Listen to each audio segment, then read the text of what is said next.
Bismillahirrahmanirrahim. Alhamdulillahi rabbil alamin. Arrahmanir rahim. Maliki yaumiddin. Iyyaka na'budu wa iyyaka nasta'in. Ihdinas siratal mustaqim. Siratal ladzina an'amta 'alaihim ghairil maghdubi 'alaihim waladdallin. Amin. A'udzu billahi minasy syaithanir rajim. Bismillahirrahmanirrahim. Alhamdulillahi rabbil alamin. Alhamdulillah alladzi ahyana ba'dama amatana wa ilaihin nusyur. Wa afdhalus salati wa atammut taslim ala sayyidina wa habibina wa syafi'ina wa qurrati a'yunina Muhammad ibn Abdillahil amin wa ala ali kullin wa sahbi kullin ajma'in. ولا حول ولا قوة إلا بالله العلي العظيم. ولا حول ولا قوة إلا بالله العلي العظيم. ولا حول ولا قوة إلا بالله العلي العظيم. رب اشرح لي صدري ويسر لي أمري واحلل عقدة من لساني يفقه قولي.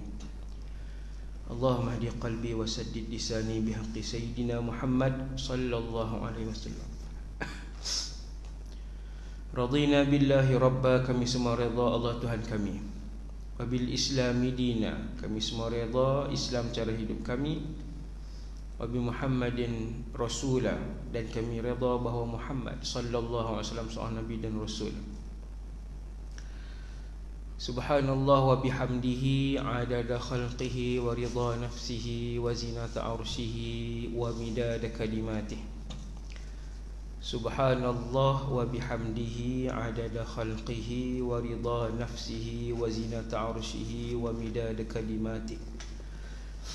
Subhanallah wa bihamdihi adada khalqihi wa ridha nafsihi wa zinata arshihi wa midada kalimatihi. Zikir tu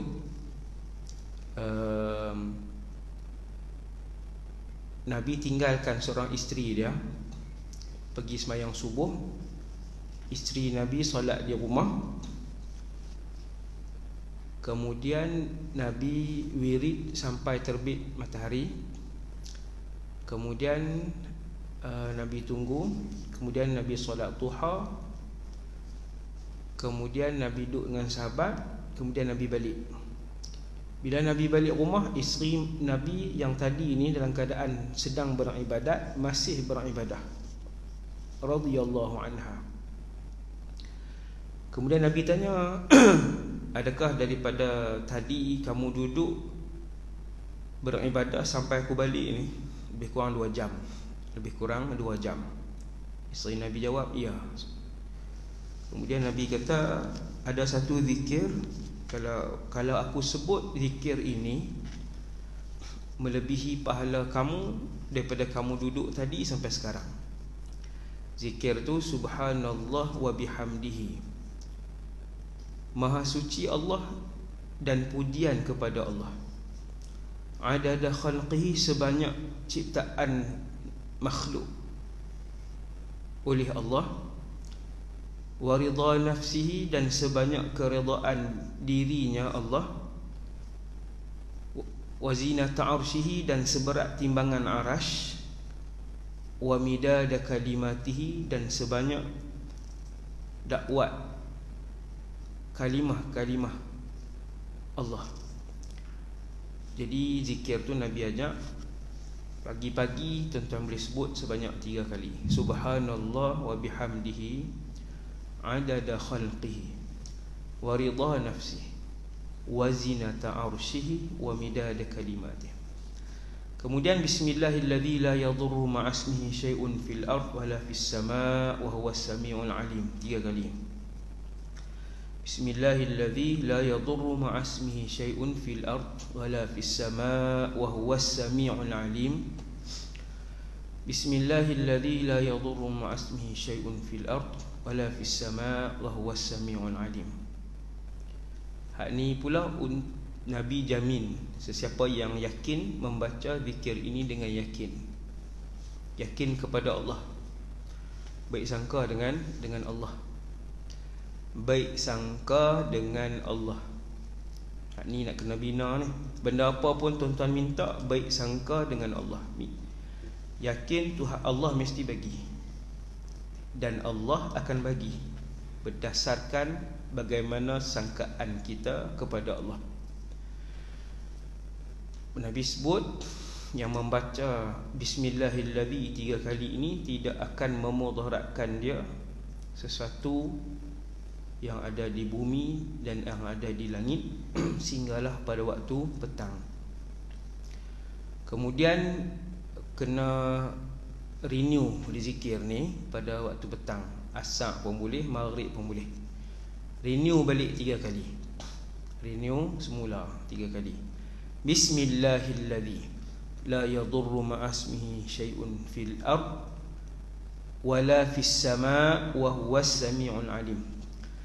Kita menggunakan kitab andai umat ini hidup seperti Umar bin Al-Khattab radhiyallahu anhu.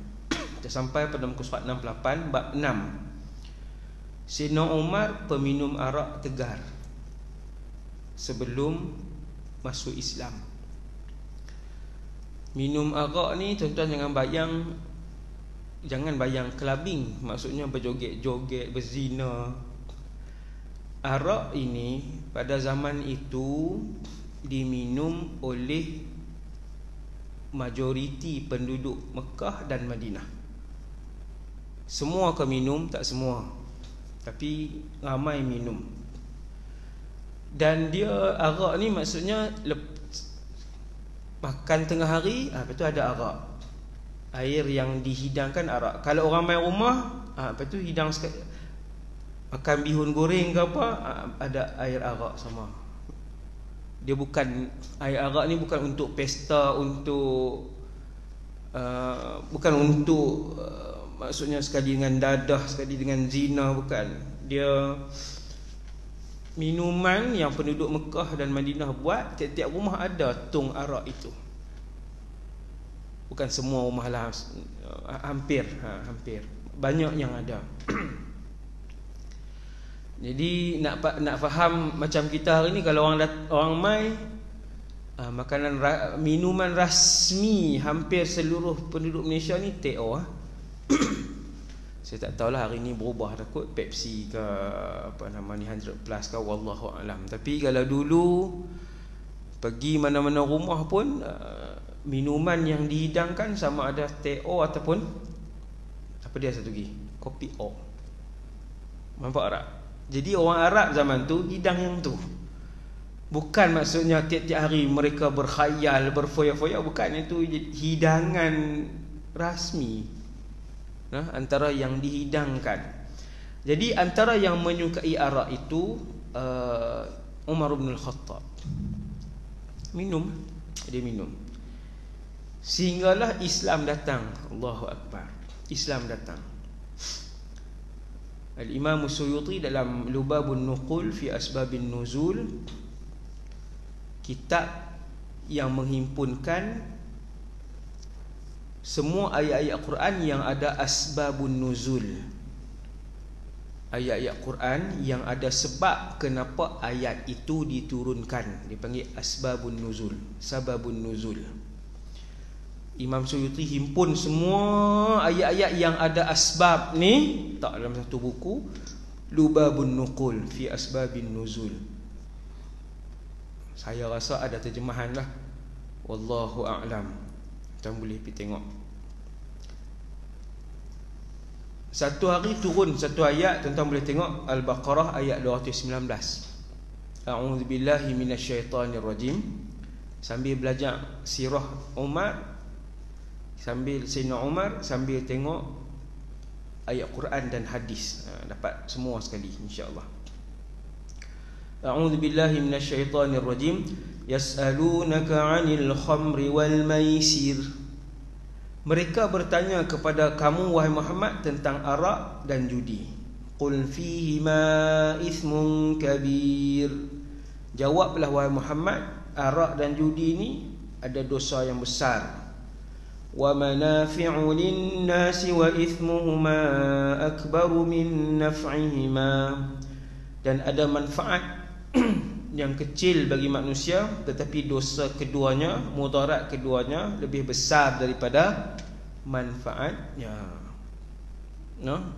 Dosa dan mudarat dia lebih besar dan lebih banyak daripada manfaat yang sangat sedikit, kecil. Sebab tu Allah Ta'ala beritahu arak ni bukannya, dia ada kegunaan dalam kehidupan seharian. Orang gunakan untuk bagi tahan sekian, orang gunakan untuk rawat. Ada sebelum dalam perubatan pun kadang-kala ada digunakan, dalam makanan ada digunakan, ada sedikit manfaat dia, tetapi mudarat dia lebih banyak dan lebih besar. Ayat ni kata Al-Imam Suyuti, ayat ni turun belum mengharamkan arak. Jadi arak ni dia tak diharamkan sekaligus. Dia tidak diharamkan serta merta kepada para sahabat, tetapi dia mengalami proses ataupun mengalami tahap.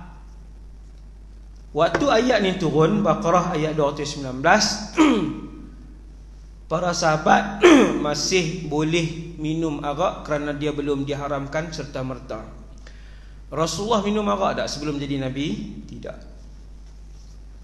Antara sahabat yang tidak minum arak sebelum masuk Islam pun tak minum arak, Abu Bakar ibn Abi Quhafah radhiyallahu anhu.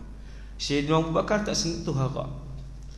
Sahabat lain sebelum masuk Islam, Abdul Rahman ibn Auf, Umar ibn Al-Khattab, mereka minum. Bila turun ayat ni, para sahabat tidak diharamkan totally lagi minum arak, mereka masih minum. Bila turun ayat ni, Sayyidina Umar yang suka dengan arak ni setiap hari dia minum.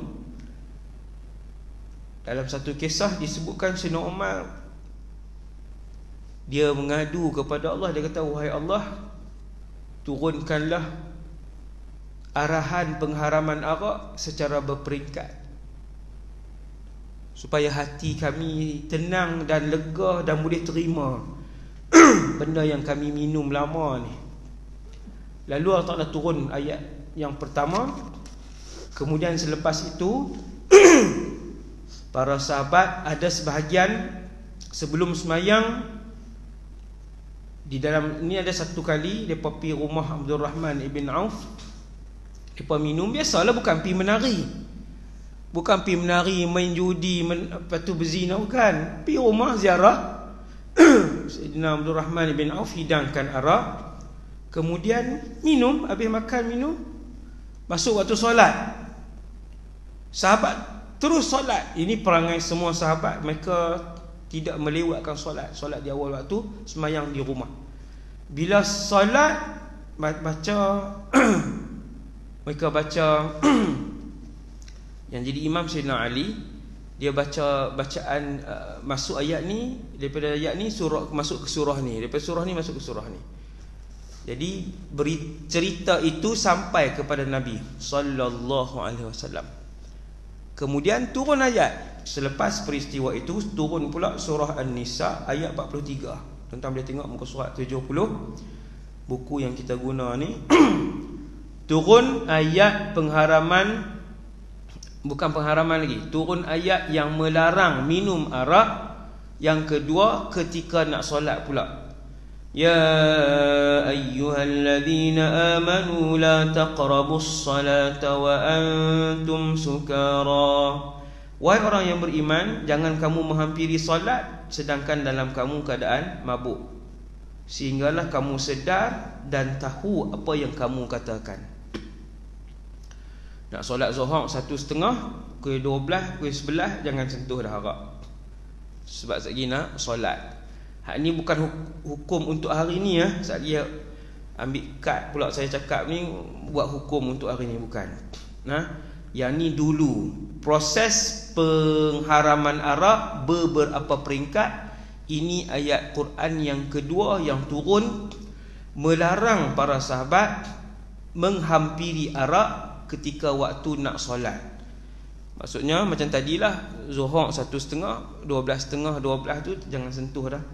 Takut kita tak tahu apa yang kita baca, apa yang kita sebut. dalam solat. Kemudian pada lepas pada tu wallahu alam berapa bulan, tuan-tuan boleh tengok dalam tafsir yang panjang-panjang ada khilaf di kalangan ulama, disebutlah lepas berapa bulan, lepas berapa khilaf di kalangan ulama tafsir. Imam Ibn Kathir sebut turun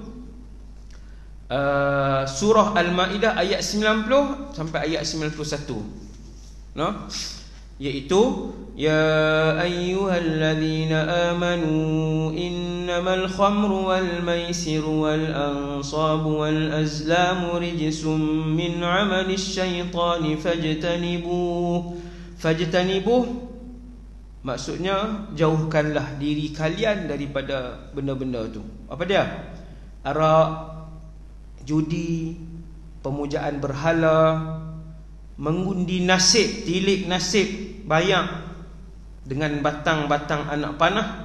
Semua itu pekerjaan yang keji daripada perbuatan dan hasutan syaitan. Jauhkanlah, la'allakum tuflihun, semoga kamu semua, kata Allah, wahai orang yang beriman, berjaya. Innama yuridu syaitanu an yuqi'a bainakumul adawata wal baghdha.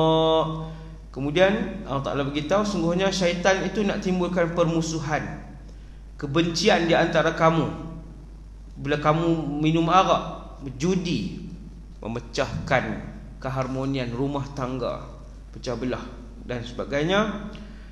Last ayat 91 Allah Ta'ala tanya, fahal antum muntahun, apakah kamu sudah boleh berhenti?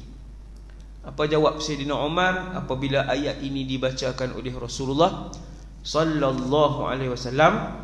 Bila Nabi baca ayat ni, Sayyidina Umar kata, intahaina. Kami berhenti wahai Allah, kami berhenti wahai Allah. Tuan-tuan yang dirahmati Allah, hebat iman para sahabat, berhenti ketika itu serta merta. Kita hari ni arak diharamkan 1400 tahun. Sampai ke pagi ini sebahagian umat Islam masih lagi minum arak. Iman kita. Judi diharamkan oleh Allah 1400 tahun yang lalu dalam syariat Islam. Bahkan dalam banyak syariat yang lain sebahagiannya. Tapi sampai hari ini sebahagian umat Islam masih berjudi. Wa'iyadzubillah. Para sahabat Nabi turun hari itu pukul 9 pagi turun. Ni contoh nak abang sifat iman para sahabat. Jam 9 turun wahyu, 9:01 arak ditumpahkan penuh di longkang-longkang bandar Madinah. Kata para sahabat, kami melihat arak mengalir laju di longkang-longkang Madinah penuh. Semua tolak, semua tuang tung arak yang ada di rumah masing-masing. Pakat tuang sampai pada hari itu, pada saat Nabi membacakan hidayah arahan daripada Allah itu, para sahabat radhiyallahu anhum buang tuang terus betul-betul arak tadi. Tung dan botol-botol arak. Begitu juga waktu turun ayat Quran untuk hijab, untuk turun hijab. Waktu sampai berita tu kepada seorang makcik di bumi Madinah. Ni ayat cerita lain lah, ni hijab nak abang.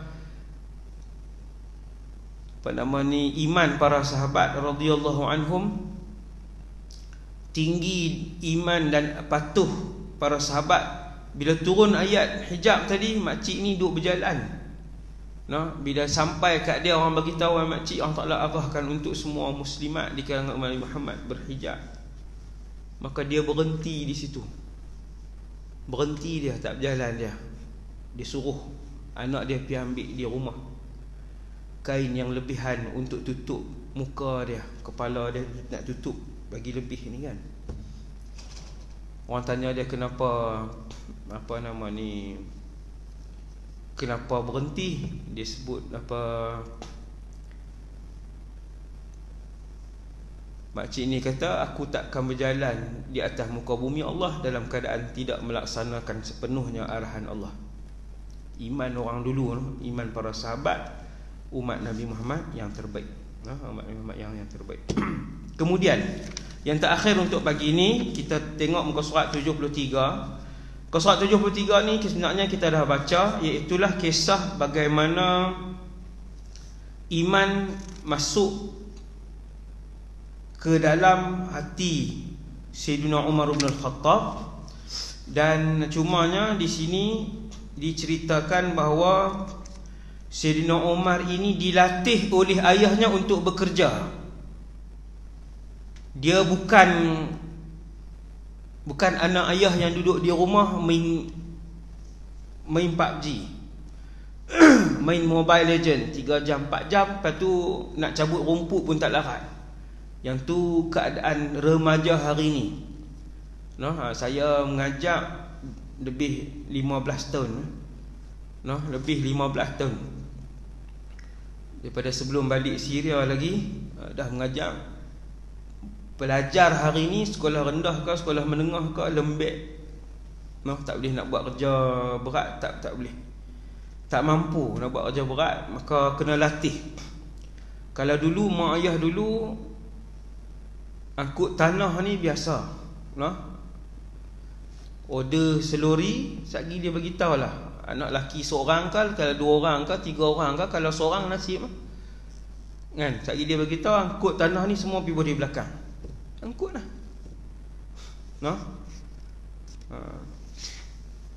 Selori, lori kecil tu, dia tonggek di situ, sekali angkut tanah ni pergi tak di belakang, guna apa, guna skop dengan guna yang kereta tolak tu, kereta surung tu. Hari ni tak boleh dah, subhanallah. Jadi terlampau lemah, maka kena fokus. Anak-anak hari ni kan, kena hadkan penggunaan handphone ni, had sehari sejam saja untuk pegang. Kemudian bagi buat kerja supaya ada tenaga untuk ni, untuk kekal sihat dan ada stamina yang tinggi.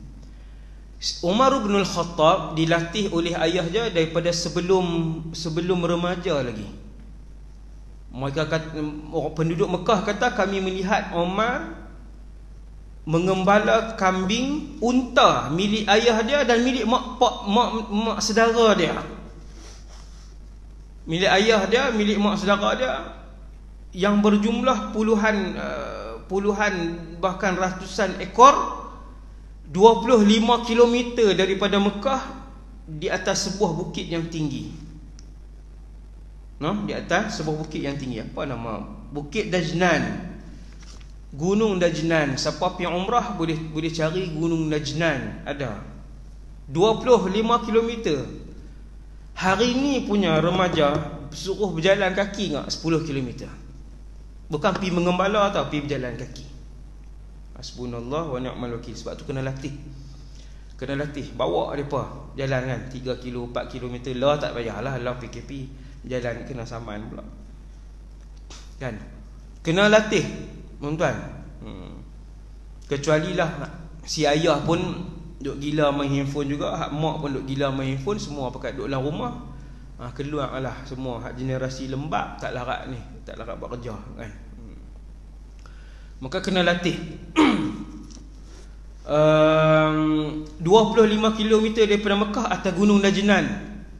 Maka dia, Sayyidina Umar ni jadi seorang yang tangkas, kuat, stamina dia tinggi. Ni tengok sejarah hidup mereka, macam mana mak ayah mereka membesarkan mereka. Selain daripada tu, dia juga seorang yang berpengetahuan. Dia minat dengan pengetahuan. Itu kita belajar. Kita tengok Sayyidina Umar ni seorang yang berilmu. Dia minat dengan pengetahuan. Kalau dia pergi kepada pasar Ukaz, dia akan pergi tengok orang mendeklamasikan syair. Syair Arab ni susah, sangat susah. Dia 3 kali 4 kali lebih susah daripada syair Melayu, pantun Melayu. Syair Arab sangat susah. Dia kena sama pula dia punya tiun setiap perkataan. Tiun perkataan atas dengan perkataan bawah, hak ujung kena sama. Dia ada taf'ilah dia. Dalam ilmu arud, dia punya taf'ilah, dia kena sama taf'ilah dia. Fa'ulun mafa'ilun, fa'ulun mafa'ilun. Taf'ilah dia ada lebih daripada 16 ataupun 18 buhur, no? Susah syair Arab. Umar suka benda-benda ni, dia suka. Maka dia seorang yang berpengetahuan, sehingga kan sebelum dia Islam, kerajaan Mekah akan menghantar Umar bin Al-Khattab sebagai duta kerajaan Mekah Al-Mukarramah untuk berbincang dengan kerajaan luar. Ni Sayyidina Umar. Lengkap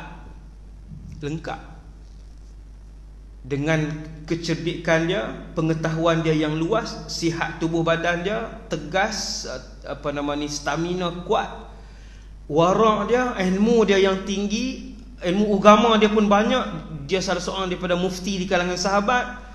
Iman dia pula, wara' dia lengkap. Umar bin Al-Khattab radhiyallahu anhu. Maka sebab itulah sesuai para umat Nabi Muhammad hari ini melihat bagaimana cara hidup Sayyidina Umar bin Al-Khattab. Kalaupun tak boleh semua, sebahagian pun dah cukup lah.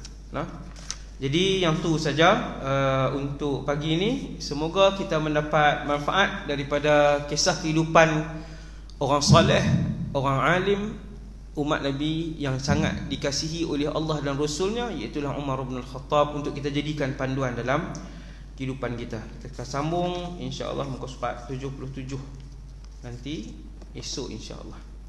Semoga semua diberikan nikmat iman yang berterusan oleh Allah, kesihatan yang berterusan oleh Allah. Semoga Allah memberikan kesembuhan kepada semua umat Nabi Muhammad yang sakit. Allahumma shfi mardal muslimin, Allahumma shfi mardal muslimin, Allahumma shfi mardal muslimin bihaqqi sayyidina Muhammad sallallahu alaihi wasallam. Wa sallallahu ala sayyidina Muhammad wa ala alihi wasallam. Subhanakallahumma bihamdik, asyhadu an la ilaha illa anta, astaghfiruka wa atubu ilaik.